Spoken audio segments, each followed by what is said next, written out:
The head of Russia's private military group Wagner has said that the situation in Bakhmut is quote-unquote very tough. The statement comes as Russia continues to make attempts to capture the Ukrainian city. In an audio message, Wagner's head said, "The closer the fighters get to the center of the city, the harder the fighting becomes." Russian Defense Ministry has said that its forces had killed more than 200 Ukrainian service members in the last 24 hours. Ukrainian President Volodymyr Zelensky has said that more than 1,000 Russian troops have been killed in less than a week in Bakhmut. He added that 1,500 Russian soldiers have been wounded badly enough to keep them out of the battle. Ukraine has also destroyed more than 10 Russian ammunition depots. Belarusian President Alexander Lukashenko has arrived in Iran. This is an official visit to mark 30 years of diplomatic ties between the two countries. The visit aims to strengthen their ties over trade and investment. Lukashenko was greeted by the Iranian Minister of Industry. He also met Iranian President Ebrahim Raisi and is likely to meet Supreme Leader Ayatollah Ali Khamenei. Chinese President Xi Jinping will reportedly travel to Russia to meet his Russian counterpart Vladimir Putin. This comes as China has been offering to broker a peace deal between Russia and Ukraine. In January, a Russian news agency reported that Putin had invited Xi to visit in the spring. Last month, Putin hosted China's top diplomat Wang Yi in Moscow. Chinese President Xi Jinping has said that the country must modernize its military to make it quote-unquote a great wall of steel. He made the statement after being chosen as the head of state for the third time. He pointed out that China must achieve greater self-reliance and strength in science and technology. The statement comes amidst mounting tensions between the US and China. The US is taking steps to block China's access to chip-making equipment and other technologies. North Korea has test-fired 2 strategic cruise missiles from a submarine. This came right before South Korea and the US were scheduled to begin 11 days of joint drills called Freedom Shield 23. South Korea said it's regrettable that North Korea is using regular defensive drills as a pretext for provocation. The country also said that its military is on high alert and is working with the US to analyze the specifics of North Korea's missile launch. Former US Vice President Mike Pence has said that history will hold Donald Trump accountable for his role in the US Capitol Riot. He added that Trump was wrong and his reckless words endangered Pence's family and everyone at the Capitol that day. Thousands of Trump supporters stormed the US Capitol on January 6, 2021, days before Joe Biden was scheduled to take oath. Rioters called for Pence to be hanged. Hundreds of migrants tried to cross into the US from Mexico. They were mostly from Venezuela. Many of them had small children with them. The migrants could not breach the crossing connecting the two countries. After some pushing and shoving, the crowd eventually withdrew.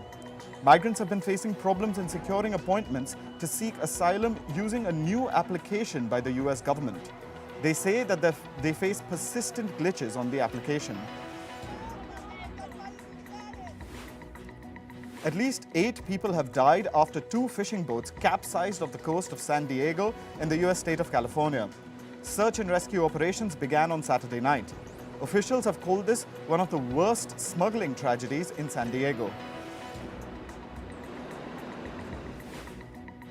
British Prime Minister Rishi Sunak met his Australian counterpart Anthony Albanese in San Diego in the US state of California.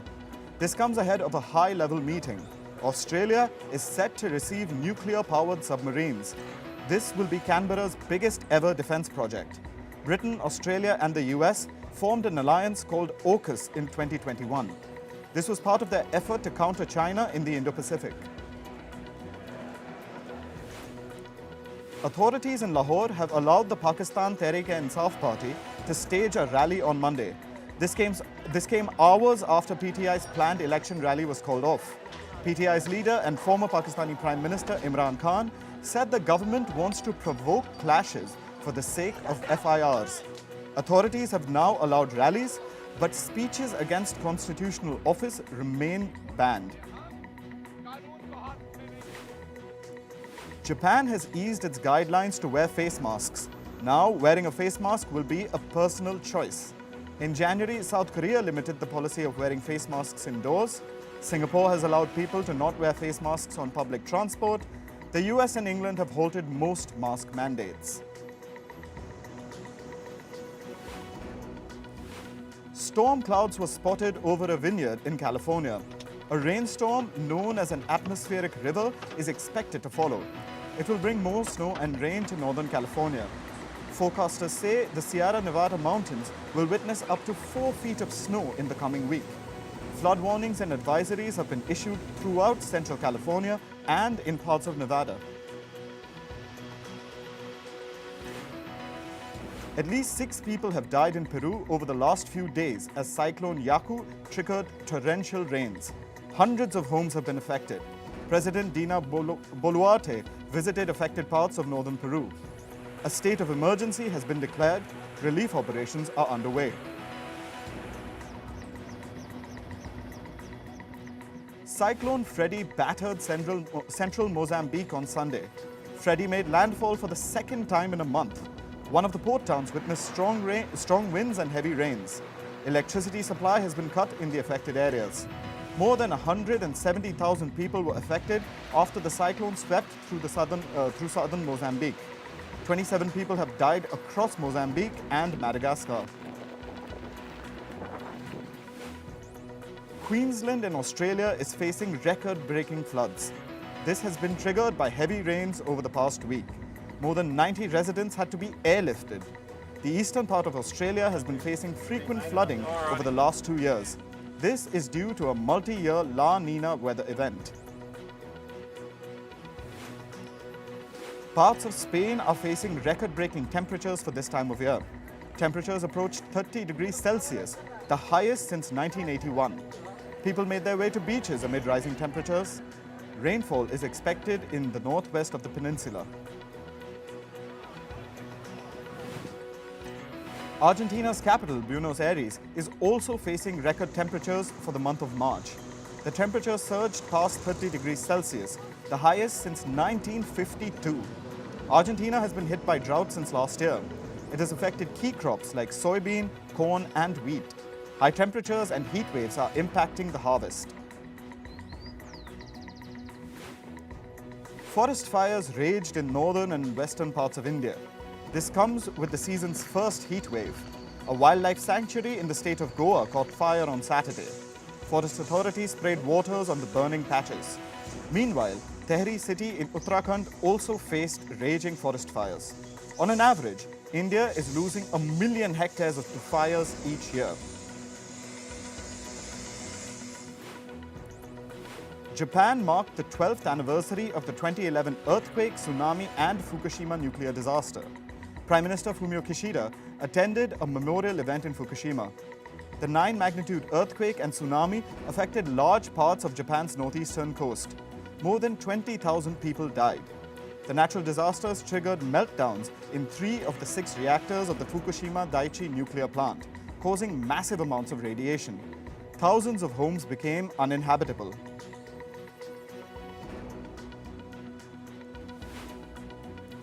US Treasury Secretary Janet Yellen has said that the federal government won't bail out the failed Silicon Valley Bank. Yellen's statement comes after it emerged that the bank's workers landed bonuses just hours before Friday's collapse. Depositors could now get back as little as 30% of their money during an anticipated run on the bank in the coming days. Tech giant Microsoft has conducted a 3rd round of layoffs. The latest layoffs have impacted employees in roles related to supply chain, artificial intelligence, and the Internet of Things. According to media reports, the 3rd wave of layoffs are part of the 10,000 job cuts announced by Microsoft earlier this year. The company has said that job cuts were made across various levels, functions, teams, and geographies. Facebook parent company Meta has said it would end the availability of news content for Canadians. The platform will take the drastic measure if the country's Online News Act passes in its current form. Canada's Online News Act lays rules to force tech companies like Meta and Alphabet to negotiate commercials. The proposed law also calls for tech companies to pay publishers for their content. Taiwan authorities have accused China of using TikTok to spread disinformation. Authorities claim that this is aimed at creating suspicion and sabotaging Taiwan-US relations. Taiwan is still evaluating the issue while referencing the methods adopted by other countries. Many countries have banned Chinese apps like TikTok amid rising user data security concerns.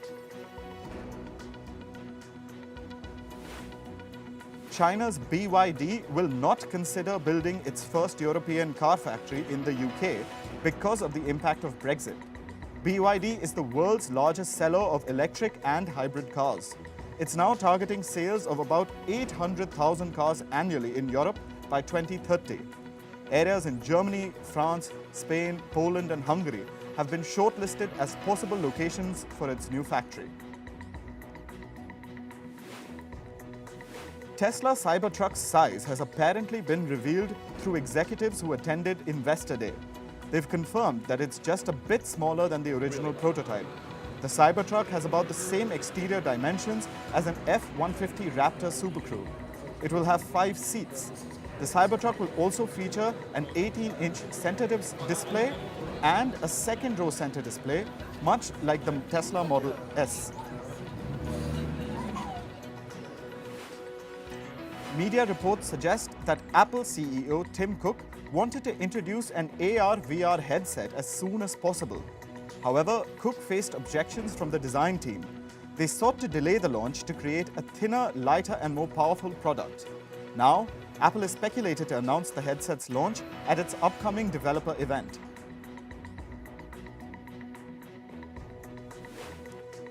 Google is expected to announce its next affordable smartphone, the Pixel 7a, in its upcoming annual developers conference. The Pixel 7a, powered by the Tensor G2 processor, will succeed the Pixel 6a. It's expected to look almost identical. Google's annual developers conference is expected to kick off by May 10th. The company is also likely to introduce Android 14 and a few other things at the event. Researchers have created a superconducting material. It works both at a temperature and a pressure low enough to actually use in practical situations. The material is able to transmit electricity without resistance and pass magnetic fields around the material. The discovery could lead to power grids that are able to seamlessly transmit energy. Researchers from the University of the West of England's Unconventional Computing Laboratory have developed a mushroom computer. According to the team, mushrooms are ideal to experiment with because their mycelium acts like the human brain. This trait allowed the scientists to use mushrooms as motherboard component analogs.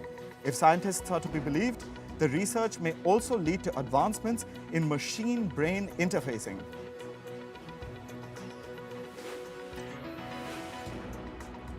Former English striker and BBC presenter Gary Lineker will return to the match of the day on Saturday. Lineker was taken off air over his tweets criticizing the government's migration policy last week. The BBC has apologized for the episode and announced an independent review into its social media usage guidelines.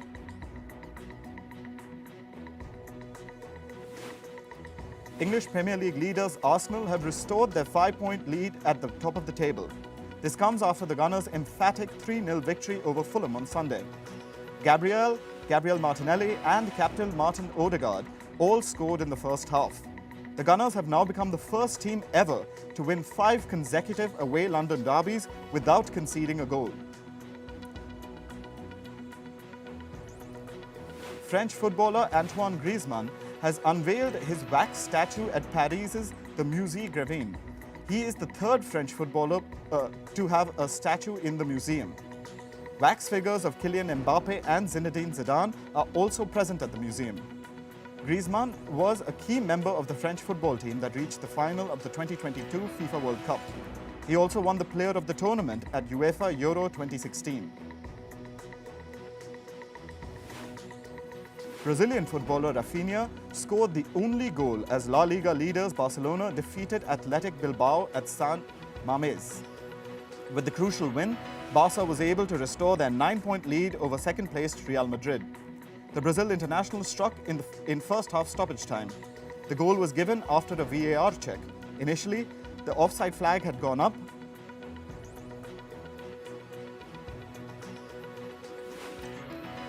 Former Indian skipper Virat Kohli scored his first Test century since 2019.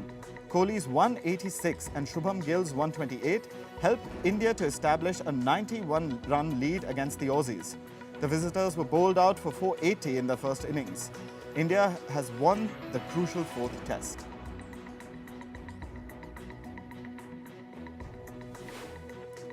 Pro golfer Scotty Scheffler has reclaimed the #1 spot in the PGA World Rankings. This after Scheffler ran away with the Players' Championship title on Sunday. She carded a final round 3 under 69 in Ponte Vedra Beach, Florida.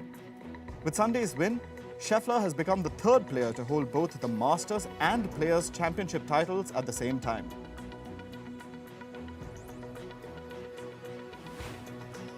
Hong Kong's Angus claimed his long-awaited 5th Badminton World Tour title. Angus beat China's Li Shifeng in a Marathon German Open final in Mulheim on Sunday. The last time 28-year-old Angus lifted a title was 3 years ago. He won the Thailand Masters after defeating Li on his way to the final. In tennis, Chilean Quarter qualifier Cristian Garin shocked third-seeded Casper Ruud to reach the 4th round at Indian Wells on Sunday. Garin's attacking game paid off as he dispatched world number 4 Ruud in just under 2 hours. During the course of the match, Ruud was able to break Garin's serve only once.